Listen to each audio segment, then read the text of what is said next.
Hello and welcome to Devil's Advocate. With India's foreign policy increasingly buffeted by domestic and regional politics, is the government able to contain, perhaps even repair the damage? That's the key issue I shall discuss today with India's External Affairs Minister Salman Khurshid. Mr. Khurshid, whether one looks at India's relations with Sri Lanka or Italy, Bangladesh or Pakistan, increasingly it seems that domestic politics is casting a baleful influence over the relationship.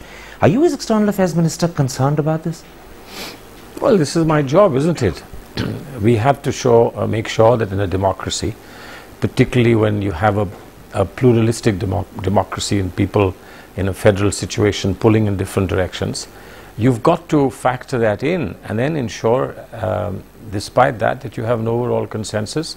That's the challenge we have, and that's the challenge we'll deliver on. One aspect of this challenge is that increasingly an impression is being created that the government in Delhi is not in full control of its foreign policy and that domestic regional influences are pulling you in different directions and undermining the coherence of what you're trying to do. Please tell us one thing on which we would have veered off our path of consensus. We've delivered on every position that we believe is important for India, and the interest of India has been kept secure. It doesn't matter how much pressure we feel at different points. We know how to take that pressure. But look at your relationship with Bangladesh.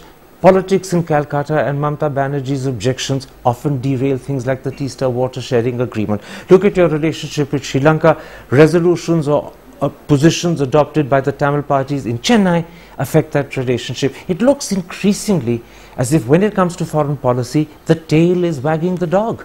Not really. Not really at all. But you can't in a democracy say that foreign policy is to be conjured from nothing, out of a vacuum. It is based on a collection of competing claims within the country, and the aggregate of those claims becomes the national claim.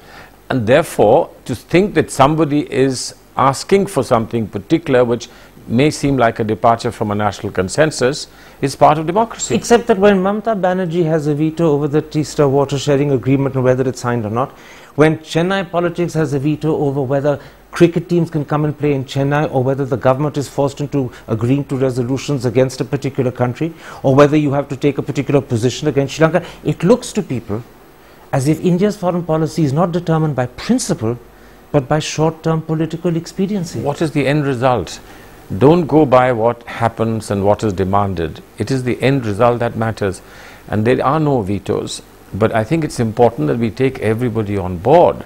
There is nothing wrong in persuading our colleagues or persuading state governments to move forward with us, to pause, listen to them and try and persuade them. You ask what is the end result? The end result is that India's foreign policy is not establishing India as a major regional player, so much as diminishing India's standing in the eyes of your neighbors, who now are expected to make allowances for the attitude and positions we are forced to adopt under pressure from small regional parties. Certainly not.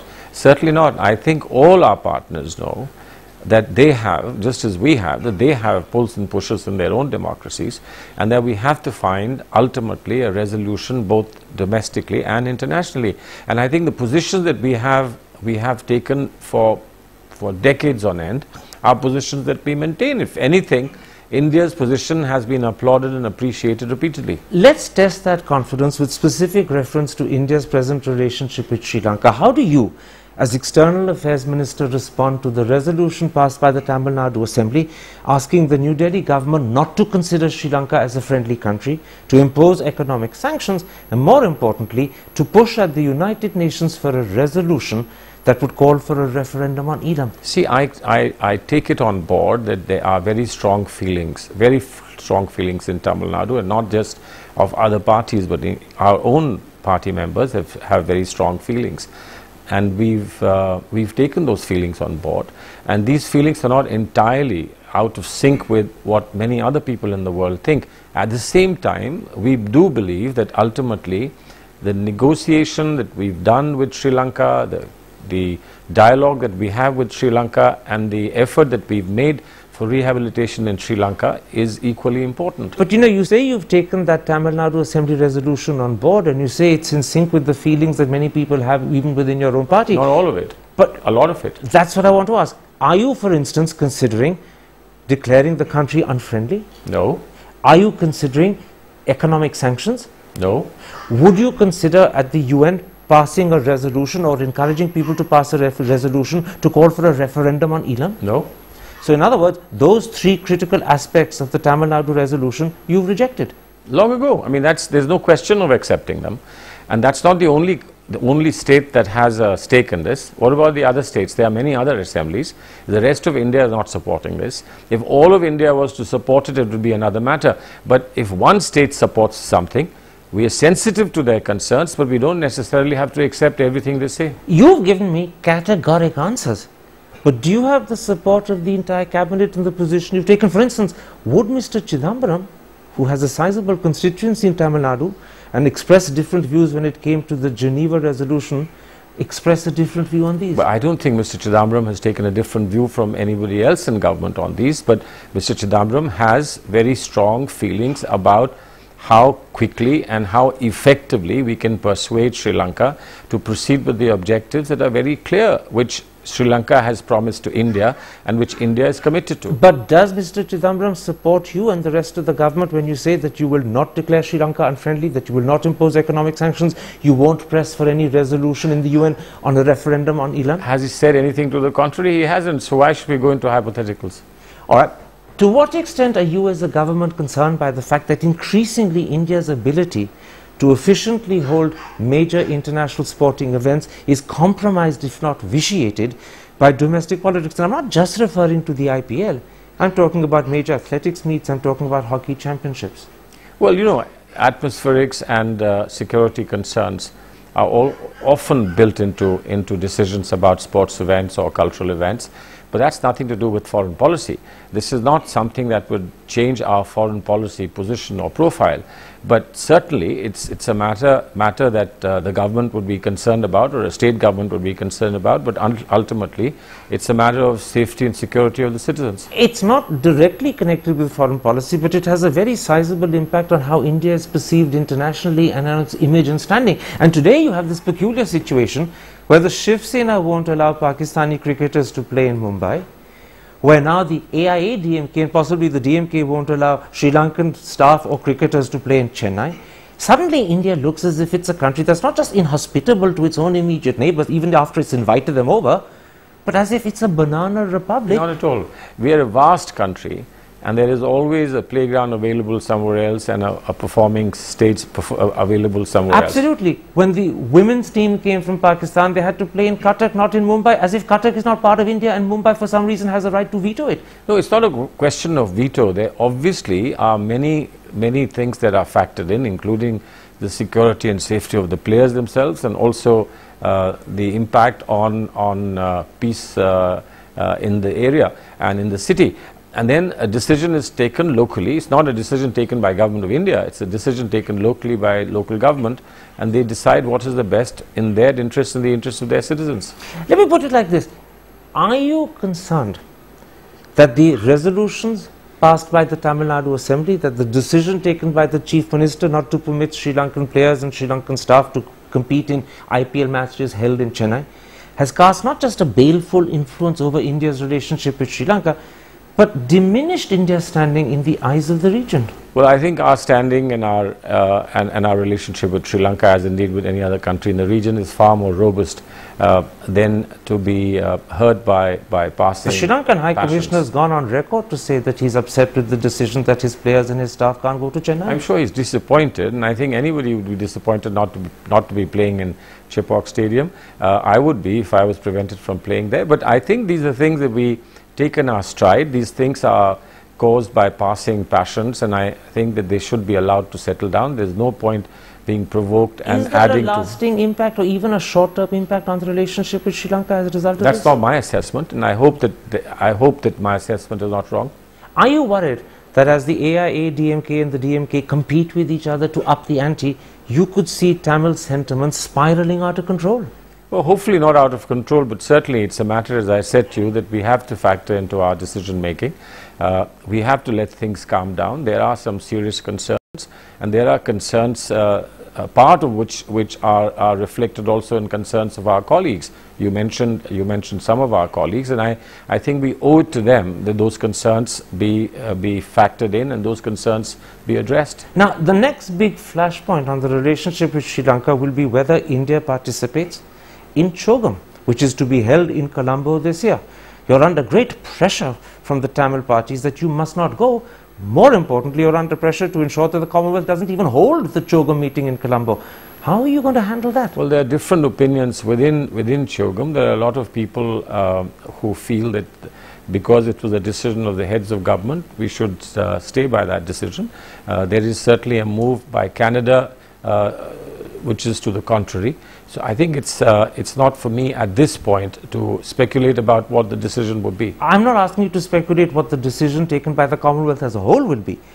But as India's foreign minister, I'm asking you to indicate to the Indian people which way your mind is moving. Are you in favor at this moment of CHOGM going ahead in Colombo, or are you veering towards the belief that perhaps for a variety of reasons it shouldn't be held in Colombo? I think we'll take a thoughtful decision on this. We have to keep in mind the overall interest of Commonwealth. We have to keep in mind the concerns of our people, and we have to look at what is the right thing to do. So I'm not going to give any indication right now, which I think will be unfair if I was to give. Let's just wait for the right time and the right decision. The important thing you're saying is at the moment you haven't really made up your mind. You have an open mind. At the moment there's a decision of the heads of government that is where the CHOGM event is to take place.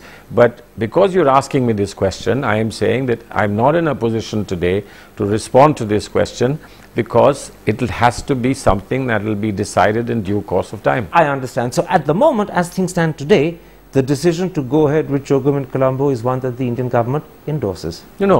There's no question of endorsing. This is a decision that was taken by heads of government together, and one government alone can't change it. It has to be changed, if at all, through the rules of the game that exist within the Commonwealth nations together. So India alone cannot change the rules of the game. Is India keen to try and change it? To know whether India is keen or not is not something that I'm going to tell you, but I can certainly tell you who is keen. Canada is keen, and they have reached out to other countries, but I do know there are a lot of other countries who are not responding to Canada's approach. All right, Minister, we leave the audience to work out the nuances of what you're saying. You're not giving away anything, but you are suggesting that at the moment, as things stand, you have an open mind on the issue. Let's take a break. When I come back, I want to talk to you about how the government handled the Enrico Lexi affair, and in particular the case of the 2 Italian Marines. That's in a moment's time. See you after the break. Welcome back to Devil's Advocate and an interview with External Affairs Minister Salman Khurshid. Mr. Khurshid, let's come to the manner in which the government handled the Enrico Lexi affair and the case of the 2 Italian Marines. The Italian government is convinced that the principal determining factor on the Indian side was local Kerala government politics. Would you deny that? It may have been in the backdrop, but what we took was a clear-cut decision that the rule of law prevails in our country. The Supreme Court made an order. We followed and complied with that order. So did the Italian government. They enjoyed the benefits of an order made by courts of our country twice, and it's the second time when there was a question mark on complying. And we just said very clearly and categorically that there is no question of not complying with the Supreme Court order. I'll tell you why many people, and not just the Italians, believe that your government's policy on this issue was determined by local Kerala politics. It's because clearly the incident happened more than 20 miles away from the coast of Kerala, clearly outside Indian territorial waters. Yet despite that, you insisted that in fact Indian jurisdiction must apply and the matter mustn't be handled either by arbitration or international tribunal. And people say the reason for that was that there was a critical by-election taking place in Kerala, and it was essential for the UDF that it retain that seat, as a result of which Kerala politics and Kerala emotions dominated over cool, calm analysis. There was no cool, calm analysis involved in this at all. It was an ordinary police function as far as the Kerala government was concerned, which proceeded then with adjudication through a court of law.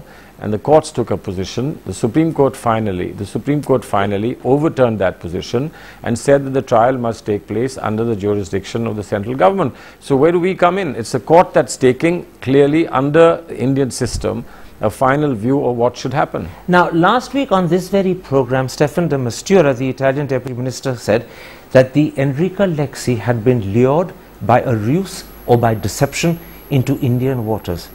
How do you comment on that? Well, certainly, as I said to you clearly, this was a simple policing matter, and you know that policing is a subject that is a state government subject.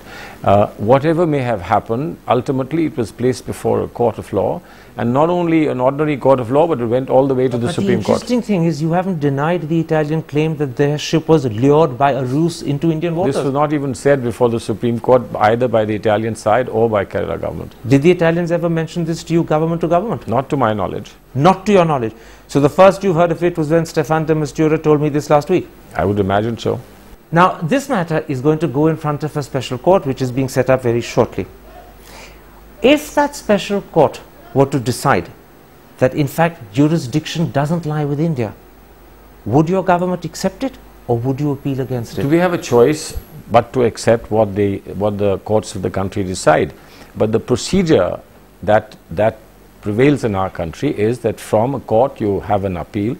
We obviously have some guidance from the Supreme Court in this matter, and ultimately the Supreme Court will take the final call. Except the Supreme Court has left it completely open to the special court to decide the question of jurisdiction. You're saying that if it goes against India, you do have a right of appeal. I'm saying the right of appeal, opinion of the Supreme Court, all these things are legal matters on which we don't have to take a special call.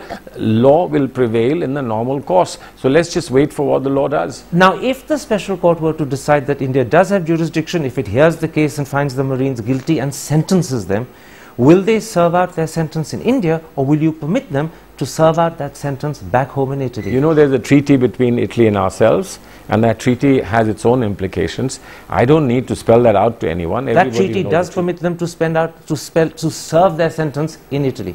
Well, that's your answer, but you know, it's not for me to be advising anybody. If there is a binding treaty between our two countries, obviously it has its implications. Now, the Italians made it very clear that the reason why they brought their Marines back to India is because they got a specific assurance in writing that the death penalty wouldn't apply in this case. Suppose the special court were to decide it does. Clarification, not assurance. Clarification, and I still stand by that clarification. We will share it with the Supreme Court that this is the clarification we've given. Whoever is talking about this must understand the law of the land is very clear. It's only in rarest of rare cases the death sentence is given. Except that the determination of what's rarest of rare is not to be made by the government, but by the court. And if the court disagrees with the government and decides this is rarest of the rare, you'll have given a clarification that turns out to be false. Not false, wrong. Oh, that's as bad. Not false. No, it's not bad. Please understand. If we're going into hypotheticals and speculating about what the courts can do and might do and will do, let's just stop here, because on the second, when the Supreme Court reassembles, whatever we have done, whatever we have said in writing will be placed before the Supreme Court. Absolutely, but at this moment, there is a possibility that the clarification you've given could be wrong, and therefore this problem may suddenly explode again. Why don't we wait till the second, when the Supreme Court looks at it? My last question. Are you confident that in fact this whole crisis won't blow up again at the point at which the special court decides to give a verdict against the Marines and either forces them to serve a sentence or forces them to face up to a worse penalty? At that point, will you have a bigger problem on your hands? I don't think we need to speculate about that. I think the Italian government has been very sensible. I think it's been more than fair. It took time to be persuaded about the position that I think they have finally taken. But I have no problem in saying that they've done a good job, they've done a fair job at a cost to themselves, as indeed there would have been a cost to us if we were to do what we were entitled to do and were obliged to do under the law. And I think this is how two responsible governments should treat each other. The important thing, and this is my last question, you are complimenting the Italian government for doing a sensible and fair job. Yes, of course I am, because they did a fair job and a sensible job, and I hope that you will compliment us for doing the right thing. Salman Khurshid, a pleasure talking to you. Thank you very much.